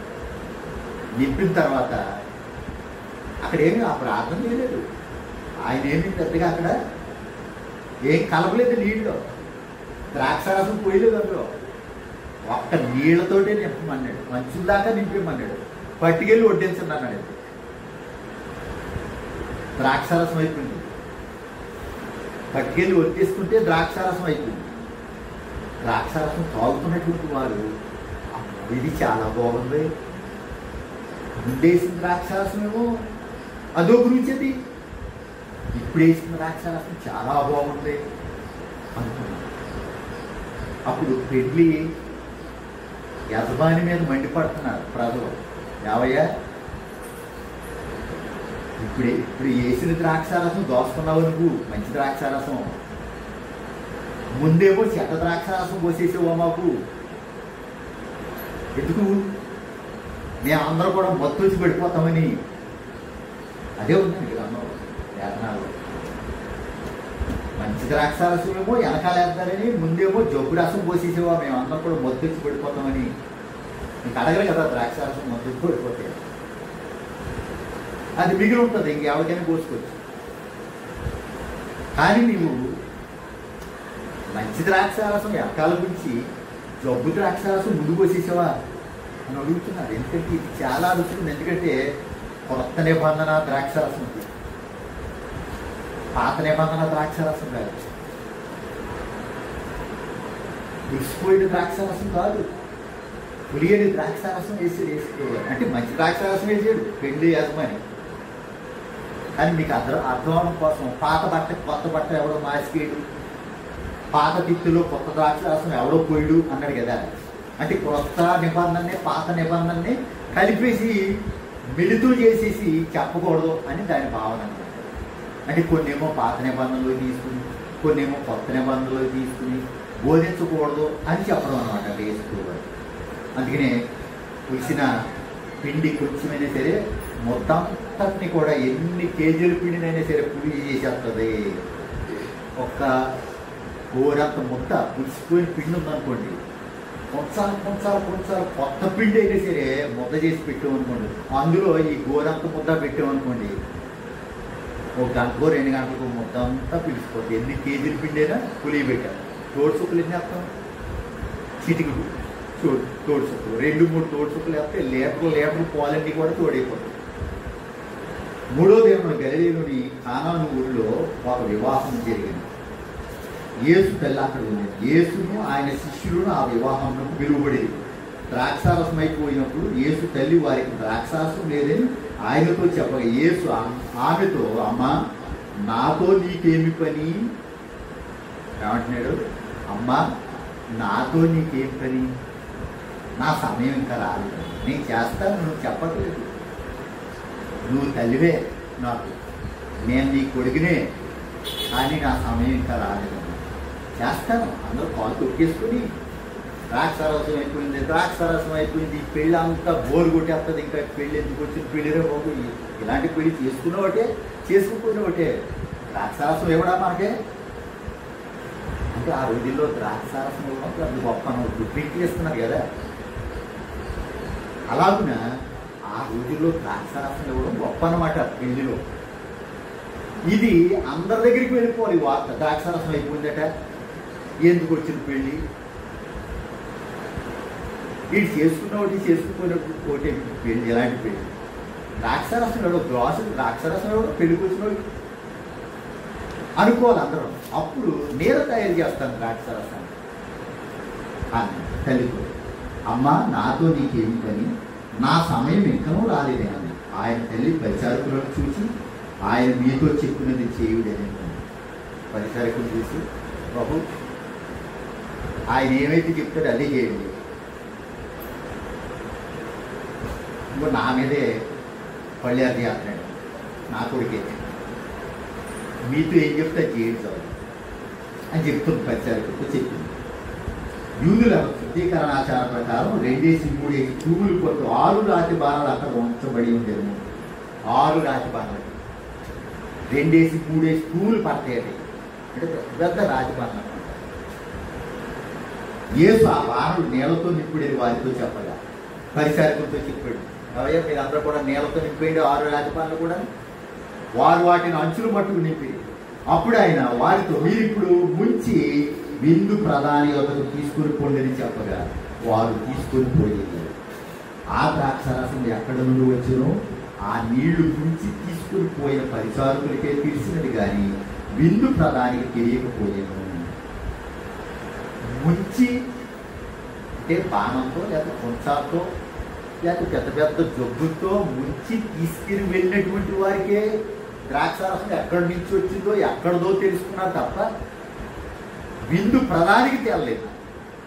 ఆ ద్రాక్షారసం ఎక్కడ చేశారు అంటే బాణంలోంచి పట్టుకెళ్ళారు, కానీ అంత మధురమైన ద్రాక్షారసం ఎప్పుడు వాళ్ళు తాగలేదన్నమాట. కనుక తెలియకపోయిన కనుక విందు ప్రధానికి ద్రాక్షారసమైన ఆ నీళ్లు రుచి చూచినప్పుడు ఆ విందు ప్రధాని పెళ్లి కుమారులు పిలిచి ప్రతివాడు మొదట మంచి ద్రాక్షారసం పోసి జనులు మత్తుగా ఉన్నప్పుడు జబ్బు రసము పోయేది. అంతే కదా, మంచి ద్రాక్షారసం పోసేస్తాడు ఎవరైనా. జనులు మత్తుగా ఉన్నప్పుడు సాంబార్ అయిపోయినప్పుడు నీళ్ళు ఎలాగైతే కలిపేస్తుంటారో చాలామంది, అలాగున మంచి ద్రాక్షారసం పోసేసి అయిపోగానే ఏదో ద్రాక్షారసం వేసేస్తారు. కానీ ఇప్పుడేంటి ఎంత మధురంగా ఉంది ఈ ద్రాక్షారసం. విందు ప్రధానికి మర్చిపోయింది. పెళ్లి కొడుకు దగ్గరికి వచ్చి మాట్లాడుతున్నాడు, ఈ రసం ఎక్కడి నుంచి వచ్చింది ఈ ద్రాక్షారసం. ఎవడైనా మొదట ద్రాక్షారసం వేసి మనుషులు జబ్బుగా మొత్తైపోయినప్పుడు అంటే ద్రాక్షారసం కొంచెం మత్తు కలిగి చేస్తుంది. అంటే అది కూడా పులిసిందైతేనే అంటే విందు ప్రధాని మాట్లాడుతున్నాడు అక్కడ. అంటే ఎవడైనా ఎక్కడైనా ఇలా చేస్తాడు, కానీ ఇక్కడేంటి రివర్స్లో జరుగుతుంది ఇక్కడ అని మాట్లాడుతున్నాడు. ప్రతి వాడుకు మొదట మంచి ద్రాక్షారసం పోసి జనులు మత్తుగా ఉన్నప్పుడు జబ్బు రసం పోయింది. నీవైతే ఇది వరకు మంచి ద్రాక్షారసం ఉంచుకొని ఉన్నావని అతనితో చెప్పాడు. నువ్వేంటి పెళ్లి కొడుక మంచి ద్రాక్షారసం అంతా దాచేవా, వెనకాల వచ్చిపోవాలి అంతా దిగి వచ్చేది, మంచి ద్రాక్షారసం అట్టి పెట్టుకున్నావా, లేదు బాగుందే వలే పెళ్లి కొడుకు అయ్యా అంటున్నాడు విందు ప్రధాని. 11 గలిలయలోని కానాలో యేసు ఈ మొదటి సూచక్రియలు చేసి తన మహిమను బయలుపరిచెను. అందువలన ఆయన శిష్యులు ఆయన విశ్వాసం ఉంచిరి. కళ్ళరించే శిష్యులు పరిచారకులు 6 రాతి బాణం నిండా అచ్చుల వరకు ముంచేసారు, నీళ్లు నింపేశారు. పట్టుకెళ్ళి వడ్డించండి అన్నారు. పోయి ద్రాక్షారసం ఎవరెవరు కావాలి, ఎవరెవరు తాగుతాను అన్నారు. అందరికీ పోయింది అన్నాడు యేసు. వాళ్ళు పెద్ద తూముతో పట్టుకెళ్ళి పెద్ద పెద్ద జగ్గులతో పట్టుకెళ్ళి ఎవడు తాగుతాను అన్నారు. వాళ్ళందరికీ పోసేస్తుంటే చాలా రుచిగా కనపడుతుంది.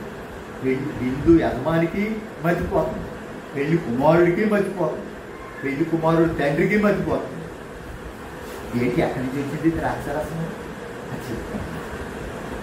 శిష్యులు కళ్ళారా చూశారు కదా, యేసుప్రభువు వారు ఈ రాతి బాణలు నిండా నీళ్లతో నింపండి రాతి బాణలు అన్నాడు. నింపేశారు పరిచారకులు.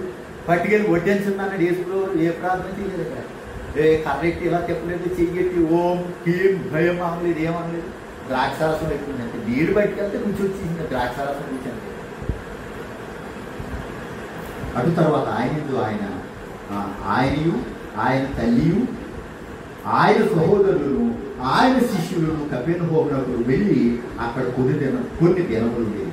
యూదుల పస్కా పండుగ సమీపింపగా యేసు యెరూషలేమునకు వెళ్ళి దేవాలయంలో ఎడ్లను, గొర్రెలను, పావులములను, అమ్మువారును, రోకలు మార్చువారును కూర్చుండు చూసి రాళ్లతో కొరడాలు చేసి గొర్రెలను, ఎడ్లన్నిటినీ దేవాలయంలో నుండి తోలివేసి రోకలు మార్చువారి రోకలు చెల్లివేసి వారి బల్లలు కడద్రోసి పావులములు అమ్మువారితో వీటిని ఇక్కడ నుండి తీసుకొని పోండి, నా తండ్రి ఇల్లు వ్యాపార ఇల్లుగా చేయకూడని చెప్పారు. అంటే దేవాలయం ఎరుసలేము దేవాలయం వెళ్ళినప్పటికీ ఏం చేస్తున్నారట? మేమే గొప్పవారు, మేమే తండ్రిని ఆరాధన చేస్తున్నాం, మేమే పెద్ద భక్తి పొరులు పంపుకున్నట్టు వారందరూ కూడా ఆ దేవాలయంలో వ్యాపారం పెట్టారట. రోకలు మోరుస్తున్నారట, పావురాలను అమ్ముతున్నారట.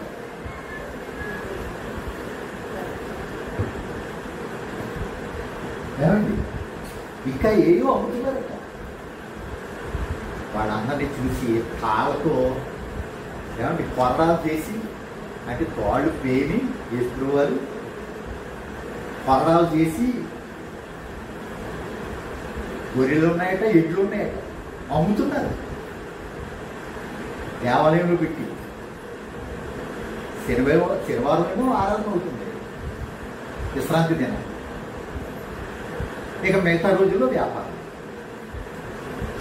యేసుప్రభువు అందులో ఎంటర్ అయ్యి ప్రవేశించి, నా తండ్రి ఇల్లు వ్యాపారికులుగా చేస్తారా మీరు?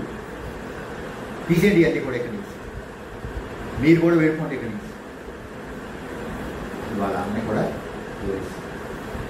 ఆయన శిష్యుడు నీ ఇంటిని కూర్చున్న ఆసక్తి నన్ను భక్షించునని రాయబడి ఉన్నట్లు జ్ఞాపకం చేసుకుని. ఎక్కడ ఉంది? కీర్తన గ్రంథంలో. నీ ఇంటిని కూర్చిన ఆసక్తి నన్ను భక్షించు. అంటే యేసుక్రీస్తుతో ఇల్లు అంటే సంఘం అనగానే, అంటే సంఘం ఏర్పడలేదు.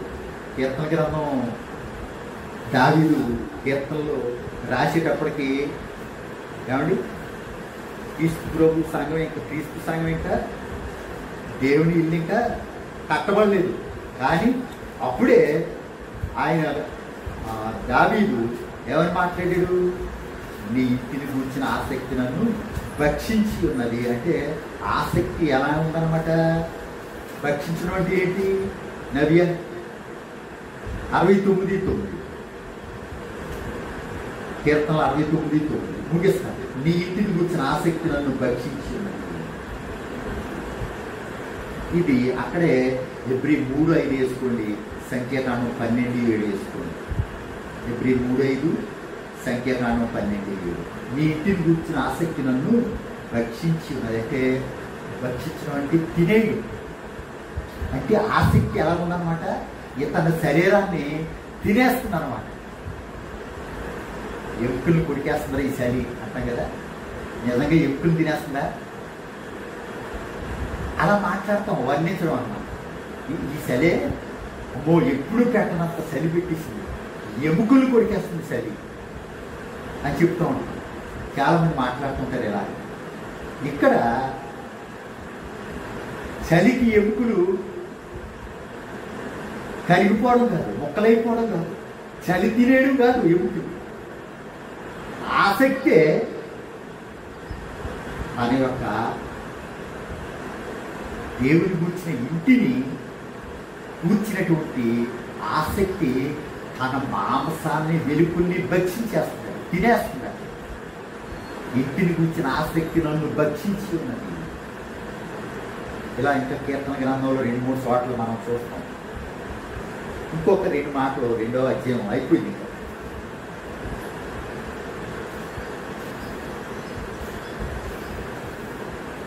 జ్ఞాపకం చేసుకున్నారు కీర్తన గ్రంథంలో ఉన్నటువంటి 69:9 వచ్చిన ఇంకా కీర్తన గ్రంథంలో ఇంకా 2-3 చోట్ల ఉంటారు. ఆ రిఫరెన్స్ అక్కడ వేయలేదు నేను. నీ ఇంటిని కూర్చిన ఆసక్తి నన్ను భక్షించునని రాయబడి ఉన్నట్టు జ్ఞాపకం చేసుకునేది. కాబట్టి యూదులు నీవు ఈ కార్యములు చేయుచున్నావే, ఏ చూచి క్రియను మాకు చూపెదవని ఆయన అడుగుగా, యేసు ఈ దేవాలయమును పడగొట్టుడి.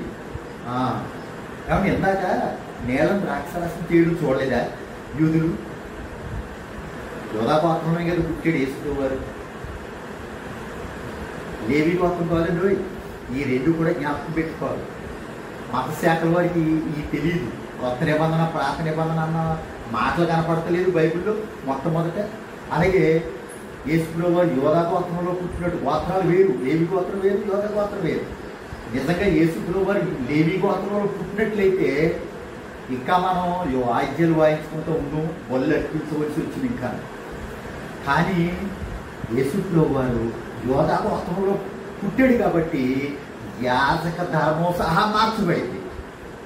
లేవీలు చేసే యాజకత్వం మార్చబడిపోయింది. యేసుక్రీస్తు వారు తన తండ్రి ఇచ్చినటువంటి యాజకత్వం తీసుకొచ్చాడు భూమి మీద. లేవీ యాజకత్వం తీసేసాడు యేసు వారు, కొట్టిపాడేసాడు సిలువలో. నా యాజకత్వం ఉంది, దాన్ని మీరు పాటించాలి. దేవుడు ఆత్మ కనుక ఆయన ఆరాధించేవారు ఆత్మతోనూ సత్యంతోనూ ఆరాధింపవలేని నేను ఏమంటున్నాడు యేసు వారు? యేసు 19:20 వచ్చినారు. ఈ దేవాలయంలో పడగొట్టిడి. ఈ దేవాలయం పడగొట్టేయండి అంటే యెరూషలేము దేవాలయం గురించి చెప్తున్నాడు. అయితే భౌతికంగా అయితే రాళ్ళ కట్టడాలు పడగొట్టేస్తే 3 దినాలు కట్టేస్తాడంటే యేసు వారు వల్ల అనుకుంటున్నారు. కానీ వాళ్ళు ఏం చెప్తున్నారంటే 46 సంవత్సరాలు కట్టారే బాబు యేసువా, మా పూర్వీకులు 46 సంవత్సరాలు కట్టారు. ఇది దేవాలయం 1 సంవత్సరం 2 సంవత్సరాలు లేకపోతే 4 సంవత్సరాలు 6 సంవత్సరాలు కాదు, 46 సంవత్సరాలు కట్టారు ఈ దేవాలయం. నీవు 3 దినాల్లో కట్టేస్తావా? అవురా? హైదరాబాద్లో ఎన్నాళ్ళకి దేవాలయం కట్టేసారని చెప్తూ ఉంటారు. 40 దినాలైనా అంటే బైబిల్లో అంటే 40 దినాలు కనిపించాడని చెప్పారు కదా ఇందాక యేసు వారు. శిష్యుడికి, స్త్రీలకి కొంతమంది, అలాగే సామాన్య జనుడికి 40 దినాల వరకు కనపడి ఆ తర్వాత పరలోకానికి వెళ్ళిపోయి యేసు. అలాగా వీళ్ళు 40 సంపూర్ణ సంఖ్యని 40 దినాల్లో హైదరాబాద్లో 40 దినాలు గడిచాడు ఆలయం. అయితే ఇక్కడ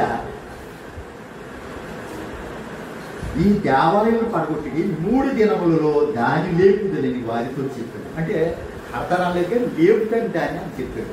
ఈ దేవాలయం పడగొట్టేయండి అంటే తన గురించి చెప్తున్నాడు. ఈ దేవాలయం పడగొట్టేయండి 3 దినాల్లో లేతాడు అంటే యెరూషలేములో కట్టబడే దేవుని మందిరం గురించి మాట్లాడుతున్నాడు యేసు అనుకుంటున్నారేమో. కానీ తన దేహాన్ని అనే దేవాలయం గురించి మాట్లాడుతున్నాడు యేసు. అంటే నేను చనిపోతాను నన్ను చంపేస్తాను. యూదులేని మీరే నన్ను చంపుతారు. యోగా గోత్రంలోనే పుట్టాను, ఈ గోత్రంలోనే పుట్టాను, అయినా సరే నన్ను చంపుతారు. నేను 3 దినాల్లో లేచి బ్రతికి లేచిపోతాను అని వాళ్ళకి చెప్తుంటే రాళ్ళతో కట్టిన దేవాలయాన్ని పడగొట్టేస్తే 3 దినాల్లో కట్టేస్తాడంటే అని మాట్లాడుకుంటున్నారు. అప్పుడు యూదులు ఈ దేవాలయము 46 సంవత్సరములు కట్టిరే 20 నీవు 3 దినములు దాన్ని లేపుదువా అని. అయితే ఆయన తన శరీరమును దేవాలయమును గురించి ఈ మాట చెప్పింది. ఆయన మృతులో నుండి లేచిన తరువాత ఆయన ఈ మాట చెప్పినని ఆయన శిష్యులు జ్ఞాపకం చేసుకుని లేఖనమును యేసు చెప్పిన మాటను నమ్మిరి. అంటే ఈయన చనిపోయి తిరిగి లేచిన తర్వాత అప్పుడు చెప్పినటువంటి మాటలు ఇప్పుడు జ్ఞాపకం చేసుకున్నారు. అంటే ఈయన ఇంకా సూచక్రియలు చేయమని అడుగుతున్నారు. ఇంకోసారి ఏమన్నాడు? యోనాను కూర్చిన సూచక్రియ తప్ప మరి ఏ సూచక్రియ కూడా మీకు అనుగ్రహింపబడదు అన్నాడు. ఇక్కడ రిఫరెన్స్ నేను నెంబర్ వేసుకోలేదు. ఇక్కడ కూడా రిఫరెన్స్ వేసుకోవాలి. ఏంటి? మాకు ఆకాశంలో ఏదైనా ఒక సూచక్రియ చూపిస్తావా నేను నమ్మాలంటే అని అడిగితే యోనాను కూర్చిన సూచక్రియ తప్ప ఏ సూచక్రియ కూడా మీకు అనుగ్రహింపబడదు. ఇంకా యోన తిమింగలం కడుపులో 3 దినములు ఎలాగుండేనో మనిషి కుమారుడు కూడా 3 దినములు సమాధిలో ఉంచబడతాడు. 3వ దినాన్ని తిరిగి బ్రతికి బయటకు వస్తాడు. యోన 3 దినాల తిమింగలం కడుపులో ఉంటే 3వ దినాన్ని వడ్డీ తీసుకొచ్చి మరలా ఎక్కడ నినివే పట్టణంలో చేప తిమింగలం తన కడుపులోంచి యోనాను కెక్కిందో అలాగే నేను కూడా మనిషి కుమారుడు నేను 3 దినాలు గర్భంలో ఉండి అంటే భూగర్భంలోంచి అంటే సమాధిలోంచి నేను బయటకు వస్తాను. ఇదే సూచక్రియ. ఇక నేను చనిపోయి బ్రతకడం ఇక దానికంటే సూచక్రియ ఉంది మీకు. ఇంకో సూచక్రియ మళ్ళీ ఆకాశంలో చూపించాలి. నేనే చచ్చిపోతాను 33.5 సంవత్సరాలు బ్రతికి నన్ను సిరివేసేస్తారు మీరు, నేను ఆ సమాధిలోంచి మళ్ళా తిరిగి బయటకు వస్తాను. ఎంతకంటే సూచక్రియ ఏం కావాలి మీకు అని మాట్లాడుతున్నాను. ఆయన మృతులో నుండి లేచిన తర్వాత ఆయన ఈ మాట చెప్పిన ఆయన శిష్యులు జ్ఞాపకం చేసుకుని లేఖనము యేసు చెప్పిన మాటను నమ్మిరి. 23 వచ్చిన 24, 25 వచ్చినారు.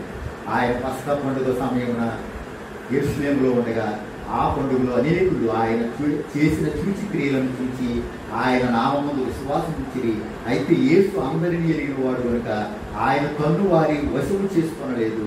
ఆయన మనుష్యుని ఆంతర్యమును ఎరిగిన వాడు గనుక ఎవడును మనుష్యుని గూర్చి ఆయనకు సాక్ష్యం ఇయ్యనక్కరలేదు. మనుషుని గురించి సాక్షి చెప్పక్కర్లేదు. ఈయన మంచోడండి, ఈయన చెడ్డోడండి.